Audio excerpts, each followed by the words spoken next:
जैसे अर्जुन है, अर्जुन ने भी शिवोपासना की है और अश्वत्थामा ने भी शिवोपासना की थी, किंतु अर्जुन ने लिंग की पूजन की थी और अश्वत्थामा ने साकार विग्रह की। तो सगुण साकार, सगुण निराकार या निर्गुण निराकार, इन तीनों में से श्रेष्ठ। बैठिए। शिवलिंग का अर्थ है दो प्रकार से, शिव स्वरूप लिंग और शिव का अनुमापक लिंग।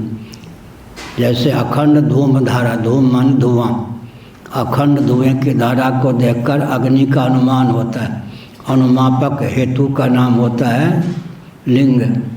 लिंग माने सूचक, स्त्री पुरुष के सूचक में लूर हो गया। लिंग का अर्थ होता है जैसे धूम, धूमध्वज कहते हैं अग्नि को।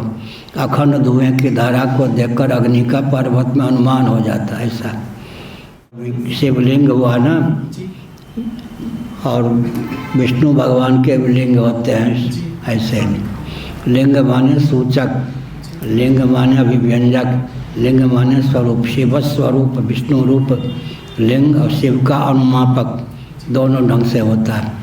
अश्वत्थामा ने भी शिव के अंश से ही अवतीर्ण हुए थे, शिव की उपासना की थी। अर्जुन ने भी, लेकिन अर्जुन से पाला पड़ा तो अच्छा। द्रोणाचार्य के ही दोनों शिष्य थे, एक पुत्र थे एक केवल शिष्य थे। द्रोणाचार्य से धनुर्वेद का प्रशिक्षण प्राप्त हुआ था, लेकिन अर्जुन से परास्त हो गए। तब वेदव्यास जी से उन्होंने पूछा, हमने भी उपासना की, अर्जुन ने भी शिव की उपासना की, लेकिन हमको मुक्की खानी क्यों पड़ी? तो वेदव्यास जी ने कहा था, तुम केवल सगुण साकार की उपासना तक सीमित रहे। अर्जुन की उपासना तुमसे परिपुष्ट हुई इसलिए क्योंकि उसने सगुण निराकार निर्गुण निराकार रूप में भी शिव की उपासना की। शिवलिंग सगुण साकारता का, सगुण निराकारता का, निर्गुण निराकारता का, तीनों का द्योतक। शिव स्वरूप लिंग, शिव का अनुमापक लिंग, सगुण निर्गुण दोनों। अर्चा विग्रह, पावक युग संब्रह्म विवेको, एक दारुगत देखे एको। अग्नि का दो रूप है, एक साकार एक निराकार, एक व्यक्त एक अव्यक्त। ऐसे भगवान के द्विभुज चतुर्भुज इत्यादि जो रूप हैं, पंचमुख इत्यादि, दशभुज इत्यादि, ये सगुण साकार हैं। हम आप भी इस स्थूल शरीर में तादात्म्यापत्ति को लेकर सगुण साकार हैं। करुणात्मक सूक्ष्म शरीर में तादात्म्यापत्ति को लेकर सगुण निराकार। कर्मेंद्रियाँ सगुण निराकार हैं, ज्ञानेंद्रियाँ सगुण निराकार हैं, प्राण सगुण निराकार हैं, अंतःकरण सगुण निराकार है, उसमें तादात्म्यपन जीव सगुण निराकार है। सुषुप्ति अवस्था में सगुण निराकारता की बीजावस्था रहती है। अविद्या भी सगुण निराकार है, उसमें तादात्म्यपन जीव सगुण निराकार है। स्वरूपता निरुपाधिक धरातल पर जीव निर्गुण निराकार है। सोपाधिक धरातल पर सगुण निराकार सगुण साकार, निरुपाधिक धरातल पर निर्गुण निराकार। यस हुआ अर्थ आ गया।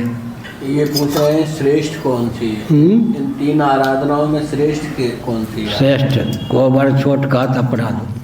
काष्ठ में पाषाण में एक पक्ष हो कि अग्नि है, एक पक्ष हो अग्नि नहीं है। शास्त्रार्थ का कभी अंत नहीं होगा। और घर्षण के द्वारा आग को व्यक्त कर दे तो शास्त्रार्थ का अंत हो जाएगा। अव्यक्तादि भूतानि व्यक्त मध्यानि भारत, अव्यक्त निन्नानि एव तत्र का परिदेवना। Matter can neither be created not destroyed.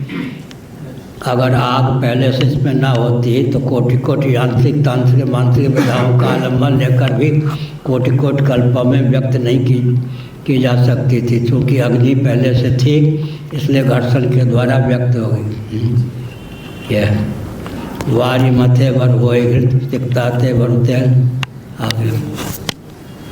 श्रेष्ठ की बात है अर्थक क्रियाकारिता सगुण साकार को लेकर है, लेकिन सगुण साकार का मौलिक स्वरूप सगुण निराकार है। सगुण निराकार का मौलिक स्वरूप निर्गुण निराकार है। अर्थक क्रियाकारिता की दृष्टि से सगुण साकार की विशेषता है, मौलिकता की दृष्टि से सगुण निराकार और निर्गुण निराकार का महत्व अपने अपने स्थान पर महत्व होता है। आत्मा निराकार है या साकार? उसी की महिमा से फिर सब काम चल रहा है। आगे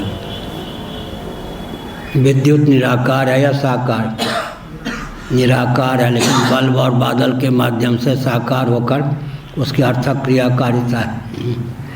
इसलिए गीता के 4थे अध्याय में अजोपि सन अव्ययात्मा भूता नाम ईश्वरोपि सन कहकर मैं अज हूँ, अव्ययात्मा हूँ, भगवान ने 2 शब्दों के द्वारा अपने निर्गुण निराकार स्वरूप को ख्यापित किया। भूतों का ईश्वर हूँ, प्रकृति का नियामक हूँ कहकर सगुण निराकार स्वरूप को सिद्ध किया। संभवामि आत्म माया, संभवामि युगे युगे कहकर सगुण साकार को स्वरूप किया। सगुण साकार के मूल में सगुण निराकार, सगुण निराकार के मूल में निर्गुण निराकार।